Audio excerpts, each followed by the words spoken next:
Okay, so tonight the purpose of our call is to kind of refocus and talk about how you're doing in the Push to Emerald group for the 7-day push. And I would like to have each of you tell me what your strength has been this week, what you have been working on, and then a little bit about what you're struggling with. So Katie, it looks like she dropped off again. She must be having some internet trouble. So it's up to you, girl. You're number one. Woo! I don't know if I could really identify a strength this week. It's been a process of trying to get back into the regular flow of everything. Just with being back at work now and then trying to keep up with all the groups and everything. It's mostly been me just trying to focus on that and keep my stress level calm enough to where I can handle it. Mm-hmm. When I get really stressed, that's when I start to get frazzled and then I don't do anything because I'm overwhelmed. So I've been just trying to focus on trying to find a rhythm and getting that kind of going. In terms of talking with people, it definitely has not happened much this week at all. And that's probably one of my biggest issues because it's just that confidence to just people. Mm-hmm. It's like every so often, if someone brings up in conversation with me, I can talk about it easily. I have no issues there, but it's being forward and going to them and starting the conversation is where I really, really struggle. Okay. So there has to be some sort of a strength, like you are working, like are you sitting down and making a priority to focus on working the business and trying to find that time management schedule and to kind of try and find that rhythm each day? Trying, but that'd be the key word there is trying. It's like every time I sit down and think I have a few minutes to focus on it, that time is then all of a sudden gone and I've got to move on and get the rest of the day going because I've been trying to focus it in the mornings because that's really the only spot I can free up time is in the morning. And it just, like I'll have a half hour after my workout and then all of a sudden that half hour is gone and I've achieved absolutely nothing. So I don't know. Okay. So, all right, let's look at the positive that, you're trying to find that balance. You're still very new. So it's this business is very overwhelming. Any marketing business is going to be overwhelming the first few months because you're trying to get your bearings, you're trying to find that rhythm, and you're trying to learn too. So you have almost a fuller plate than a seasoned coach because you're trying to take everything in and learn to find that balance and kind of build your confidence and learning to talk with people. So that takes a lot out of you. So that's okay. What we need to focus on is if you're struggling with that, what we can do to make it better. So that 30 minutes that you have in the mornings, I would encourage you to set a timer on your phone. I have a timer on my phone, like in your alarms or whatever, you can set a timer. And when I sit down to work my business, I set a timer for 15 minutes. Now, you're working with a 30-minute block, so we'd probably have to shorten that up a little bit. But maybe set it for 5 minutes. Get in your groups, check, be active in your groups. And then once that timer goes off, you're done with that. Move on to the next thing. Then set your timer for 10 minutes and reach out to your 3 to 5 people. And then once that timer goes off, you're done with that. And if somebody responds to you, don't go back to that message until you're done with all of your work for the day. So does that make sense? You should be reaching out to 3 to 5 people a day.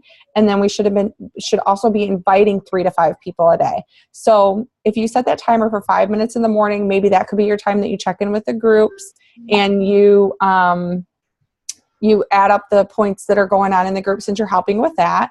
And then your next 10-minute timer would be reaching out to 3 to 5 new people. And then your next 10-minute timer is going to be inviting 3 to 5 new people.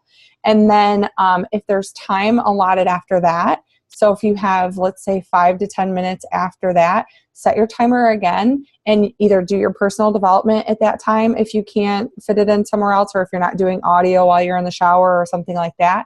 Use that time. I just totally lost what I was going to say. Can you tell it's the end of the day? I am totally feeling you. It's been a long day today. Oh my gosh. Why did that just totally go blank? But using that, then you can use that 5 to 10 minutes to follow up with people. So maybe messages that you had from the previous day, or if somebody did reply to you, then you can use that last. What I do in mine, this is not my current calendar, but I'll show you, this was my last year's calendar. So it's still what I do. It's just a different notebook. Find a week that's like not total chicken scratch and you can actually legitimately see what I do. Okay. So I try to plan this as the week goes along. So can you see my day timer here? Yeah.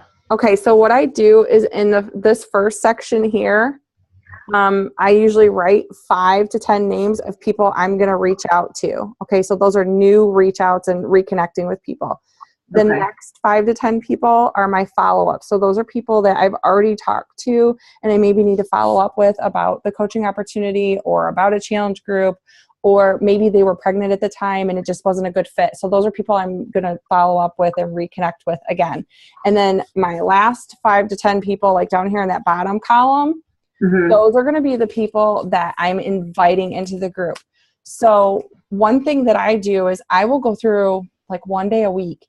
And like this, I try to make it on Sunday and plan out my week so that it makes it really easy. Like I know who I'm talking to on Monday, Tuesday, Wednesday, Thursday, right off the get-go. I'm not like scrounging to see who, trying to find people to open conversation with. So the people I usually put on my reach out list are either new people that I just made contact with, new friends, or people that I converted over from Instagram. And then I also go to my Facebook page and I look at who's liking my posts and who's talking on my posts, like who's asking questions. And those become the people that I reach out to because they may not be people that I talk to on a regular basis. So those are definitely people that I'm going to want to reach out to and start opening up that conversation with because they're already engaging on my posts. Does that make sense? Yeah. So if you take that, like, it takes like 5 to 10 minutes at most on Sunday evening to sit down and fill out your calendar for the entire week. And that makes life so much easier. So that way, okay, look, I don't have to fumble looking for people to reach out to, or who am I going to talk to, or who am I going to invite today? And the other thing I was going to tell you is, so I have my reach out list, my follow-up list, and then my invite list. So my reach outs, 2 to 3 days after my reach out, if it didn't get to health and fitness in the first couple conversations, I move them into my follow-up list. And then after my follow-up list, a day or two later, I move them into my invite list. So I've had a pretty good conversation over a week to 10 days with somebody and had a couple different conversations back and forth before I'm actually inviting them or sharing a coaching opportunity. Unless it comes up, because sometimes it naturally comes up. But if it doesn't, that's okay. That's that's why we're in the business of building relationships and connecting with people before we're salespeople. Okay? Does that help? Yes. Okay, cool. So I think we kind of touched on strength and maybe what you're struggling with this week. And then you have one coach. You currently have one coach, your brother, and then you need one more coach to go Emerald. So what does that look like? I know that you kind of talked about signing up your husband and making his business center one of your legs. Is that something that's still an option for you, or what does that look like? It's an option, but it needs to wait. It can't come out of this paycheck. Like I said, we earned a bonus at work, which is actually a pretty good bonus. So I may be able to just pay him under me. That way I'm at least at that Emerald ranking. Yeah. And just have that set up because I'll have that extra money that I don't have slated for anything at this point.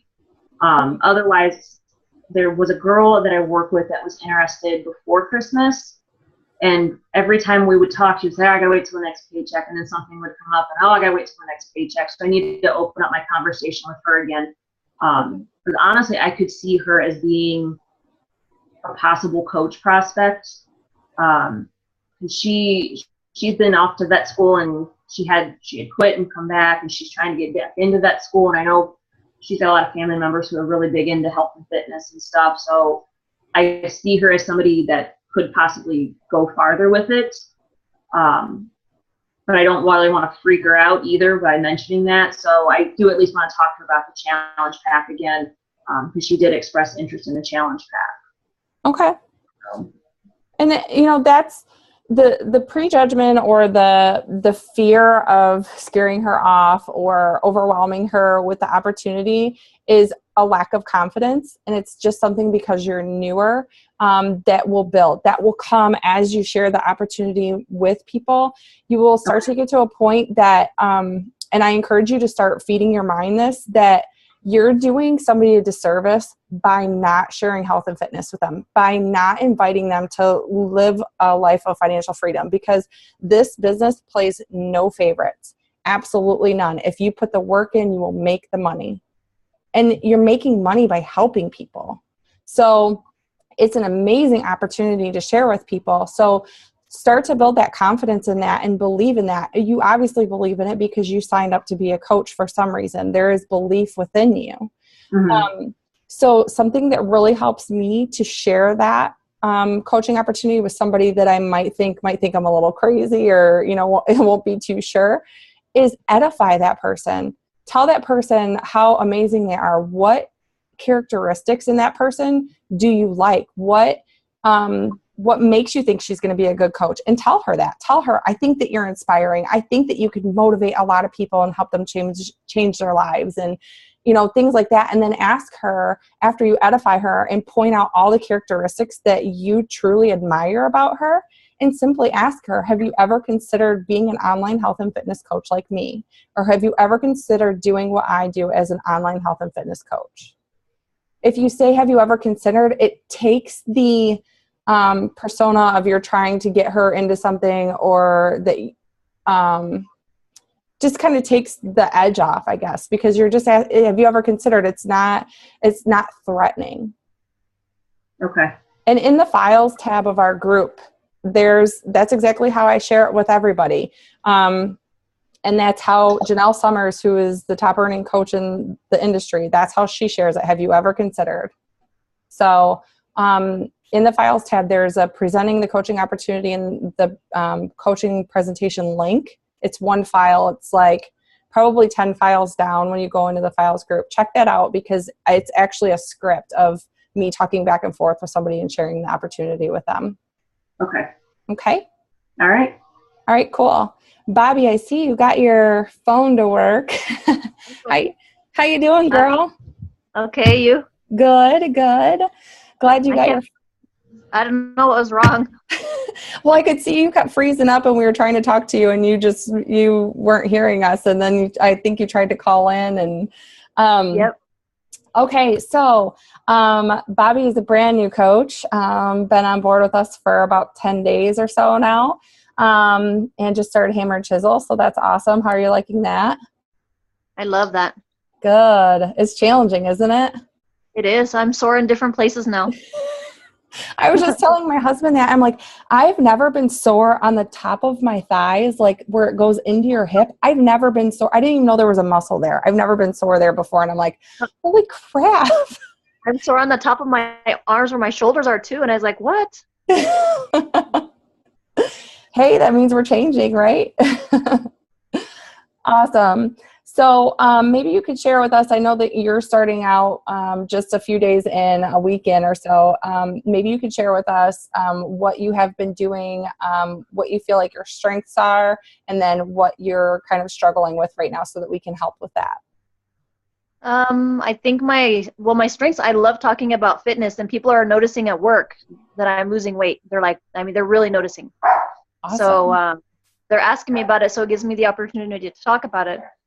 I've sort of put the bug in a couple of people's ear, but they're teachers, so they're kind of in and out, so I have to kind of catch them when I can. Mm-hmm. I invited 2 people to the group. 2 of them were teachers, two people that I spoke to, so I'm doing that. And I guess what's holding me back is really trying to find someone who it's because I'm not a salesperson. I don't want to be like a salesperson, so it's kind of hard. That's my weakness. Yeah. I don't like sales at all. Okay. So is it getting to the point of sharing things with people that's kind of holding you back, or you feel like you're bugging people, or what does that look like? Yeah, I don't want to bug people, like to sell them something. I want to help them, but I don't want to come across as I'm helping them because I want to make a sale. Yeah. Okay. So, and that's fair. That's totally fair to feel that way. And the majority of us feel that way when we first get started. Because I think that there's a little bit of fear there holding us back, that they're going to say no, or that they're going to be put off by us messaging them. So that fear holds us back. Right. But if that's something that's really kind of holding you back, I definitely encourage you to check out the book, Go for No. Emily, do you know who the author of that is? I can't think of it right now. Oh, she's not. I don't think she's listening. But Go for No, you can get the audio, and it's like an hour and 15 minutes or something like that audio. It's not long at all.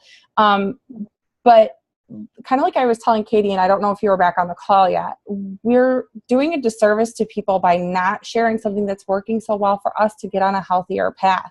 It's not that you're trying to be a salesperson, and you're not trying to rope them into something that doesn't work, and that you're just going to sell it to them and leave them by the wayside and be like, okay, thanks for the commission, peace out. Your intentions are different. If your intentions, and there are some Beachbody coaches whose intentions are not the greatest, if your intention is to just make the sale and let the person go on, and whether they get help or not, you really don't care, that's different than if you sit down with intentions that you genuinely want to help them get on a healthier path, learn about proper nutrition, how they can properly fuel their body, and to motivate them to get 30 minutes of workout in 5 to 7 days a week so that they get on a healthier path.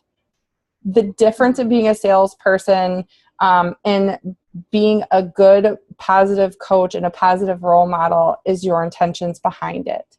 So the more that you put that in your mind, and when you sit down to work and you sit down to build relationships with people, because really we're just connecting with people, and if it comes up and if it's an opportunity that works well with them, then perfect, then we can help them. Not everybody's going to be on board, and a lot of people are going to say no at first, and that's okay.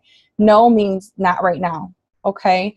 It doesn't mean no forever. We have to remember that as coaches, or even people that are into health and fitness, that our mindset's totally different than somebody who's sitting on the couch feeling sorry for themselves. Right. They might not be ready to make those changes and to step up and say yes to something. So if that's the case, we just have to be there for when they're ready. Right. So I would definitely encourage you to check out that book for a good personal development. Like I said, it's a really short audio if you listen to the audio of it. If, I don't know if you enjoy reading, but that's a really good book to start with. And then, just sit down with the right intentions. If you sit down with the right intentions, you'll be perfectly fine. And if you have somebody that, let's say you have somebody that told you, yes, they're interested, and then they kind of give you the cold shoulder, and they stop talking to you or responding to your messages, or, kind of avoiding you or something like that, then you just say to that person, hey, by the way, girl, I don't mean to bother you at all, but I know that when we had talked last time, you were kind of interested in, learning a little bit more about nutrition and starting to work on your fitness a little bit. And I just wanted to follow up with you because our group is starting soon, and I don't want to leave you behind if that's something that you still want to work on. Is that something that you're still ready to do? And you just tell them, I'm not trying to bother you, especially if somebody's already told you yes, but they're kind of, what's probably happening is fear is setting in. They're unsure of the unknown.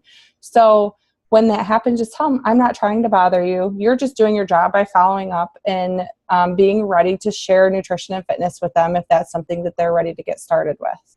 Does that make sense? Yes. Okay. And then you're working on your list, right? Yes, I'm procrastinating. I'm sorry.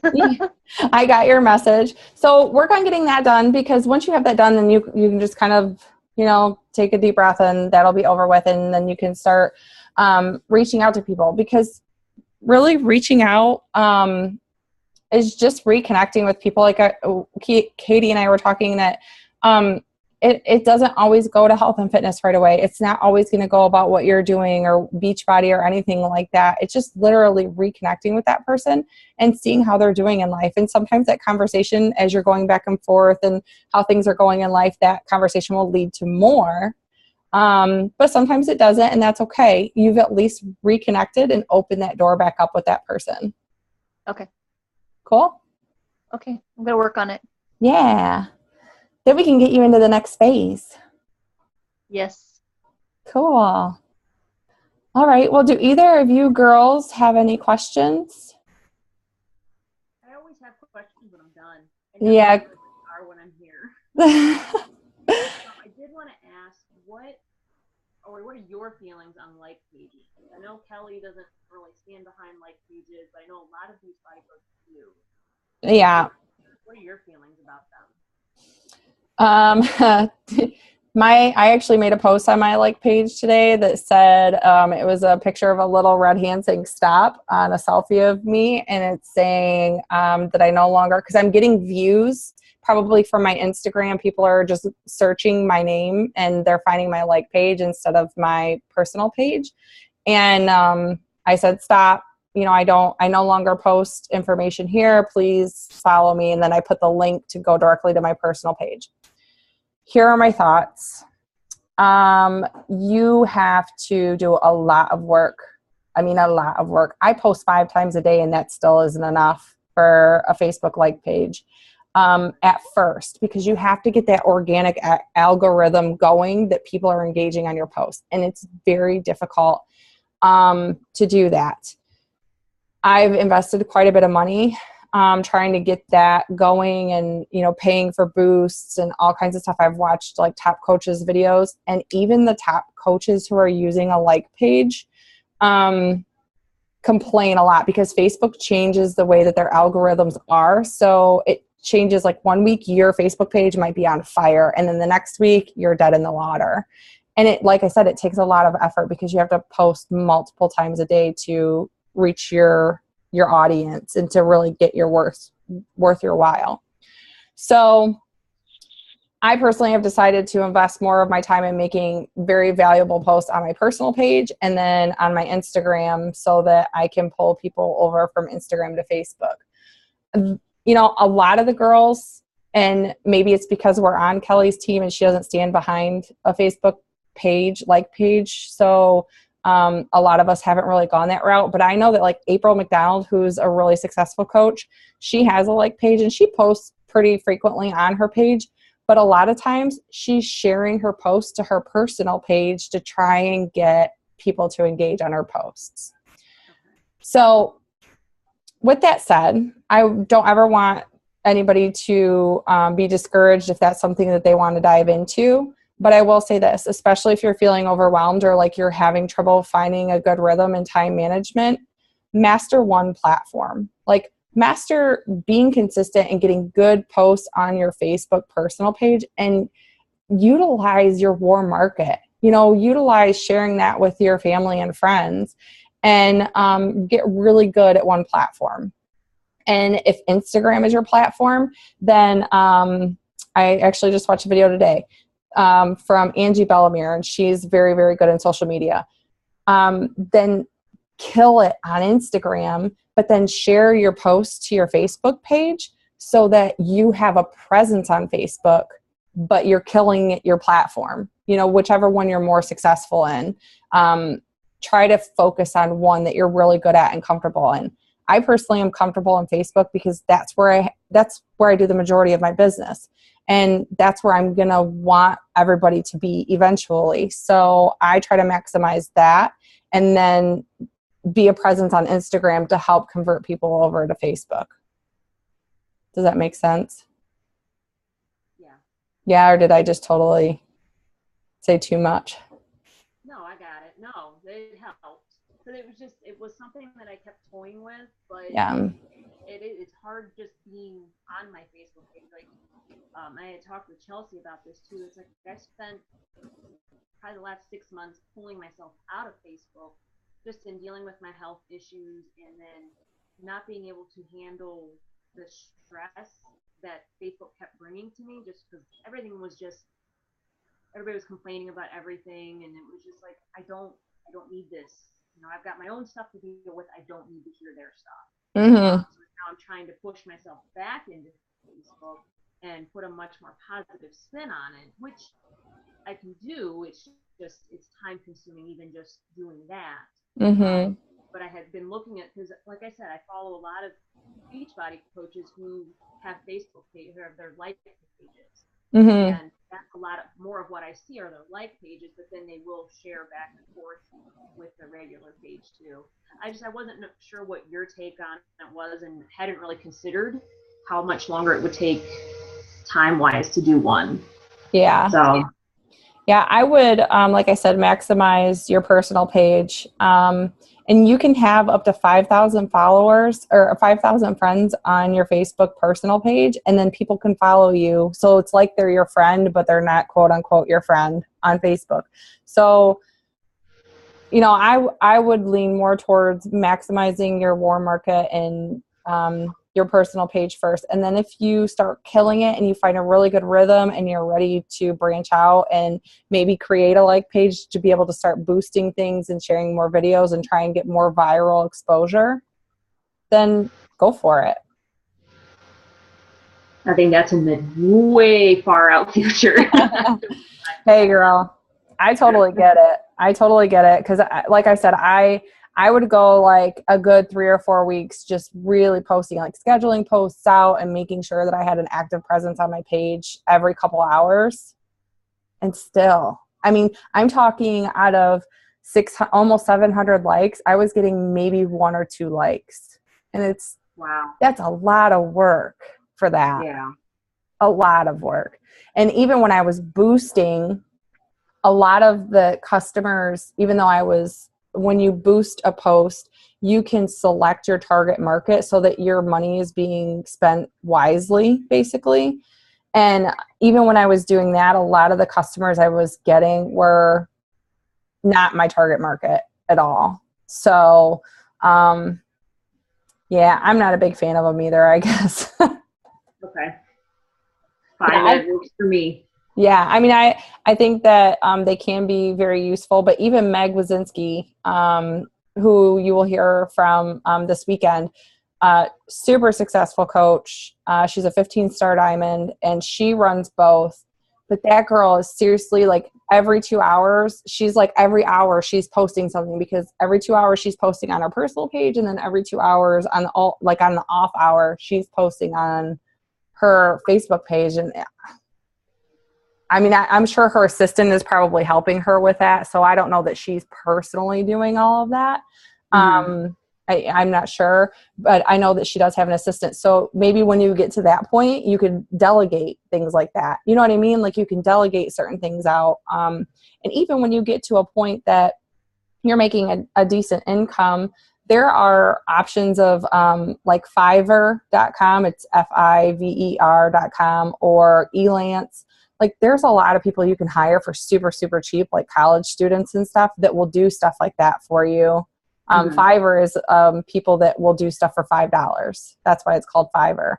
So then you can start delegating stuff like that out. At this point, I'm not ready to make that investment because I haven't seen I have time to do it. That's why I haven't delegated it out, and I still don't see the reward in it. So just things to think about. But I would try to master the 3 vital behaviors before I start worrying about branching out to too many platforms and doing a blog and all kinds of crazy stuff. It's all great stuff that you can do down the road, but I would definitely master the 3 vital behaviors first.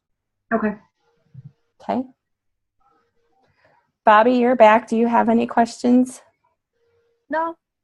I couldn't hear you. Like, go out again. Oh, I know you froze on us and then you disappeared. All right, girls. Well, I greatly appreciate you taking the time to get on the call. I'm super proud of you for making the time to do this and for participating in the group. You know, if nothing else, you're gaining some more confidence. You're gaining some more knowledge. And I know that Emily that was on the call, but she dropped off, so her son must have needed something or something came up. she's recently started reading The Magic of Thinking Big. It's actually something that's on my read list to come up, but she said that that's been really incredible to really help boost her confidence and to shift her mindset. So that might be something that you girls would want to consider doing for personal development as well. Okay. Okay. All right. Well, you have a good night. Bobby, I'll talk to you soon. And Katie, I will see you on Saturday. All right. We'll see you then. All righty. Bye. Bye.